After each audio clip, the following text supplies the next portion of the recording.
I had not quite completed my education at Mazarin College, where I was a boarder when the events of the revolution, becoming every day more stormy and threatening to destroy all ancient establishments, at last affected the public schools.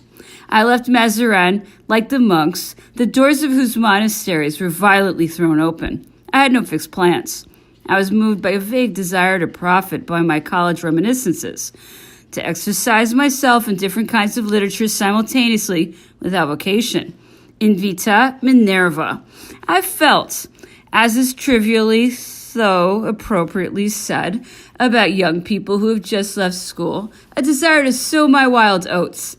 Some boyish attempts at writing drew me to a man who was at that time, it may be said, the doyen of littérateurs. I was received by the respectable Palissot with the kindness which he showed to young people, whom the pureness of his style had led to seek his advice. Palissot, naturally good and obliging, about whom a witty woman could say with truth that he had a keen wit and a dull heart, had been drawn on to embrace the most thorny kind of literature, namely satire. The comedy entitled Les Philosophes, written at the instigation of the Duc de Choiseul, had made for him mortal enemies. This minister, alarmed by the progress of the philosophical sect, which numbered Voltaire a secret enemy, and Diderot and D'Alembert, openly declared adversaries, amongst its leaders, desired to add to his means of repression the powerful arm of ridicule. The mordant hyperboles of Palissot of necessity drew upon him the enmity of the philosophers who inveighed against him in the most furious manner. A desire of vengeance inspired the author of Les Philosophes with an imitation of Pope's Dunciad. The stinging darts with which he fixed his enemies kindled in their hearts an inextinguishable hatred. Their rancor, which they bequeathed to their heirs, pursued him to his extreme old age.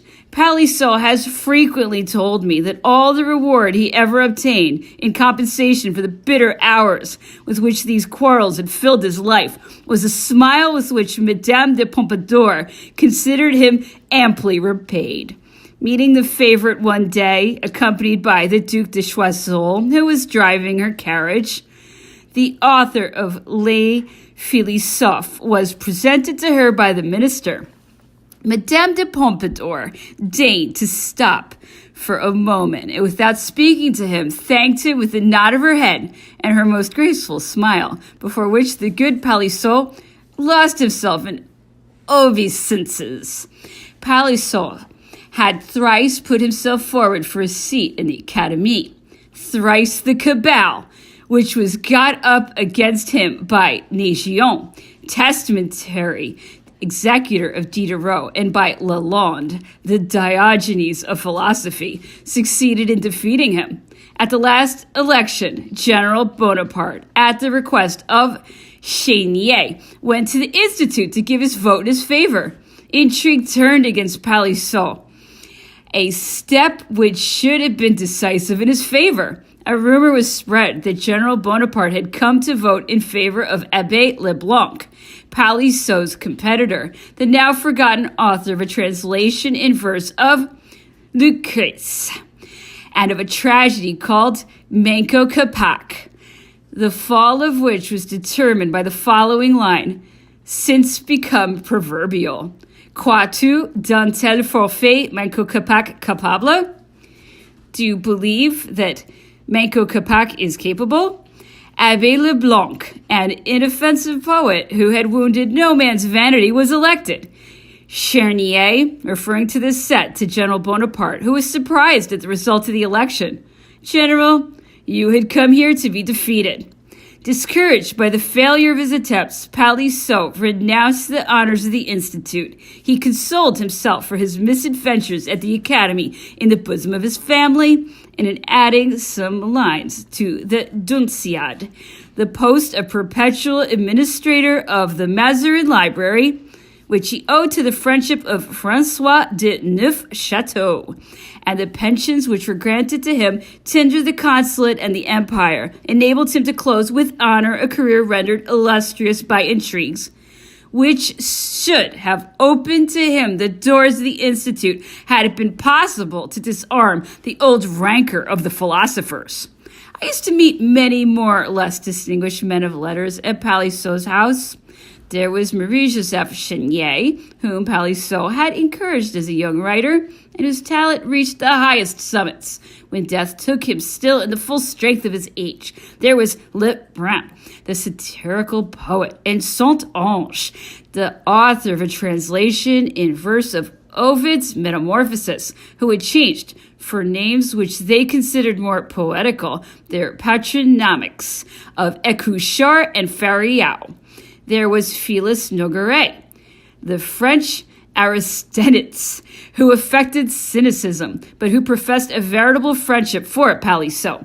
Legouvé, Talma, and Mademoiselle Contat used sometimes to come and call upon the doyen of the authors of the Théâtre Français.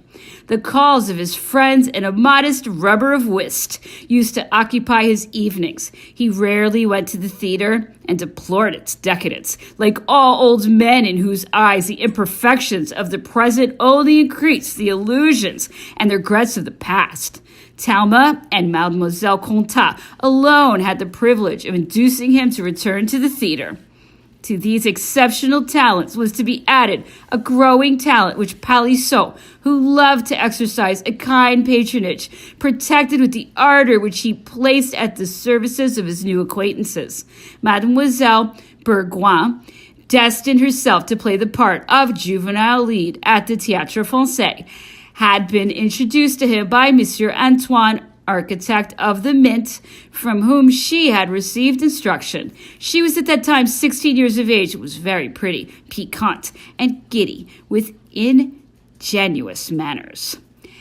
She had no difficulty in winning over an old man who was only too disposed to let himself be seduced by her affectionate and caressing ways.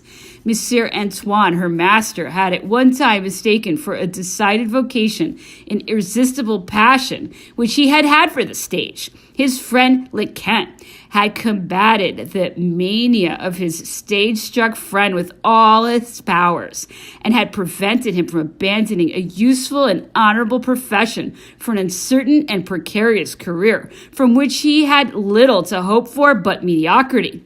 Monsieur Antoine was grateful for this to his friend, but could not help regretting not to have made his debut in the role of Don Sancho de Aragon by Corneille. The debut of Mademoiselle Bourgoin was the unique object of his solicitude, and he had come to find in his neighbor Palissot one whose influence in the theatrical world might be useful to his favorite pupil. Mademoiselle Bourgoin used to come almost every evening with her professor to rehearse before Palissot different passages from the parts which she had chosen for her first appearance on the stage, receiving advice and encouragement from the poet. Among other men of letters whom I had occasion to meet at Palissot's house was Urbain de Mergue, a member of the Institute, and an eminent grammarian who was distinguished for charming simplicity and kind-heartedness. He had only one passion, and that was grammar, for which he had a kind of worship. His profound studies and his zeal for the propagation of this art had induced him to introduce into the grammatical system certain new terms and innovations which were not received with favor. A quarrel which he had with Lebrun, most irascible of poets, and his mania for writing in verse, drew down upon him the most biting of epigrams. His happy carelessness was not disturbed by them. Enemy of everything which might disturb his idleness, he had abandoned the entire management of his affairs to a young servant who displayed but little order and economy at his house, a circumstance which never disturbed him.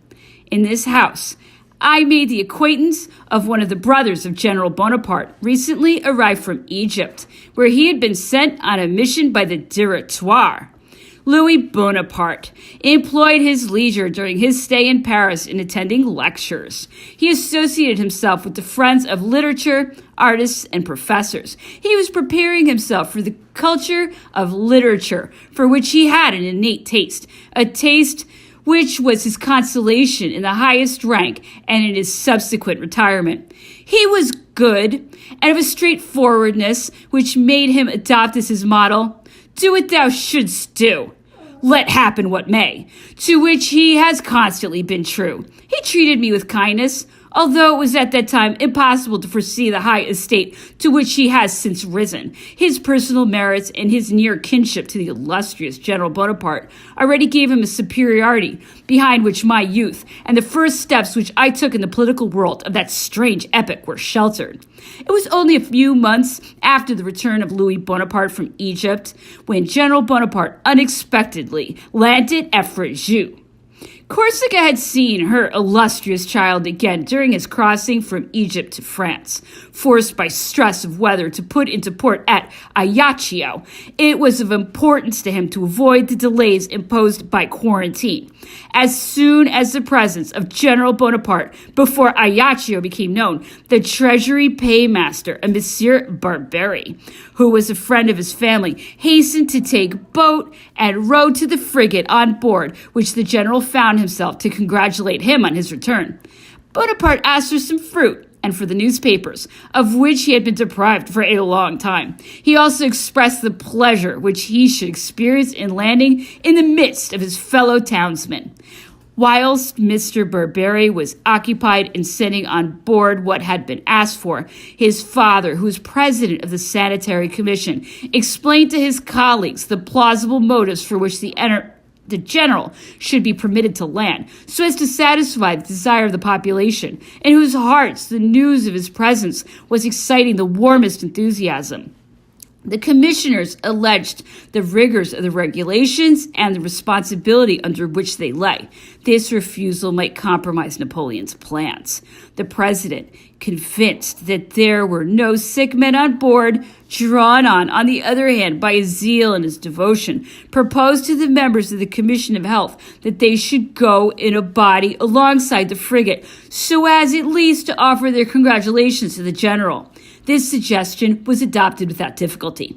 The members of the commission embarked on the health boat under the guidance of a man who had secretly been ordered to run into the frigate under pretext of an accident, so that the members of the commission would be brought into forced conduct with the crew of the ship. The interdiction must then be raised, Monsieur Barberi being convinced that they would not want to undergo quarantine themselves. This plan, carried out with decision, was fully successful. Napoleon, surrounded by Generals Berthier, Murat, Androssi, and others, made haste to reassure the commissioners. A return was immediately made to land, where the general and his suite were received with enthusiasm by the entire population. Detained by unfavorable winds, General Bonaparte tried to utilize his enforced stay in Corsica. His first care was to remedy the pitiful state in which he found the troops drawn up to receive him. Learning that for 19 months past, these soldiers had received neither pay nor allowances of any kind, and that the paymaster, to keep them alive, had exhausted every resource, including his private means, he made haste to put at his disposal, towards meeting their most pressing needs, all the money in his possession, about 40,000 francs, reserving for himself only just enough to pay his posting expenses to Paris. Whilst congratulating the paymaster on the disinterestedness which had been shown by his family, he expressed his indignation at the carelessness of the government, which seemed to attach so little importance to the welfare of its soldiers. These details were communicated to me by Monsieur Barberi himself, who was at that time Treasury Paymaster at Ajaccio. I may add those which follow, given to me by an eyewitness, Monsieur Amédée Joubert, secretary to General Bonaparte. Napoleon, impatient to continue his voyage, waited until favorable winds would allow him to sail out of the Bay of Ajaccio. On 3 different occasions, it was thought that the wind had changed. At last, an officer sent by Rear Admiral Gantillon came to announce to the general during a ball given in his honor by the municipality that the wind had veered to the south and that not a moment was to be lost in taking advantage of it. Everybody embarked without delay, each in the costume which he had worn to the ball. Sail was set, and the ship headed towards Toulon, near which an English squadron was stationed. Fortunately, the frigate was not sighted. Towards the evening of the 16th Vendemiaire, corresponding to October 7th, 1799, the ship was allowed to drift in the direction of the mountains which rise above Nice, and it was only at a very early hour on the following morning that it was found to be in the neighborhood of Fréjus. The general-in-chief, in spite of the observations which had been made to him in the course of the night by the rear admiral, had decided to embark in a longboat and to gain the coast, when the commander of Saint-Raphael, a small military post situated about a league's distance from Fréjus, came in a boat to the frigate. He took Napoleon and his suite on board and landed them at Saint-Raphael, from which they walked to Fréjus. The frigate lay, too, in the offing. The foot squadron of guides who had accompanied the general-in-chief went to finish their quarantine at Toulon, and Napoleon set out without delay for Paris. I will not undertake to describe the enthusiasm which the news of the debarkation of General Bonaparte excited through France. It was everywhere received with the presentiment that the liberator expected by the nation had at last arrived. I will tarry over a few facts on which sufficient light has not been thrown, some correspondence which remain unpublished till the day on which I printed it in the number of the Spectateur Militaire from May 15th, 1850, will determine the opinion of the reader on the value of the generally accredited assertion that General Bonaparte returned from Egypt against the wishes of the Directoire. When I published this correspondence, I expressed the hope that its publication might entail some revelations, which would not leave any doubt on the question whether the letters under consideration had been received by General Bonaparte whilst he was in Egypt, and whether consequently they had authorized his return to France. I have to say how this problem of history, which today only possesses an interest to curiosity, has been solved. The letters of which this correspondence is composed are 7 in number. The first was already known. It had been quoted in numerous publications. It is dated the 7th Prairial of the year 7, 26th of May, 1799, and is signed by 3 directors, a condition exacted by the Constitution of the year 3 for the validation of all acts emanating from the Directoire. This decision was transmitted by the same day by President Merlin de Douai to Admiral Brieux. Published by itself and unsupported by any testimony, it has been regarded up to our time as supposititious.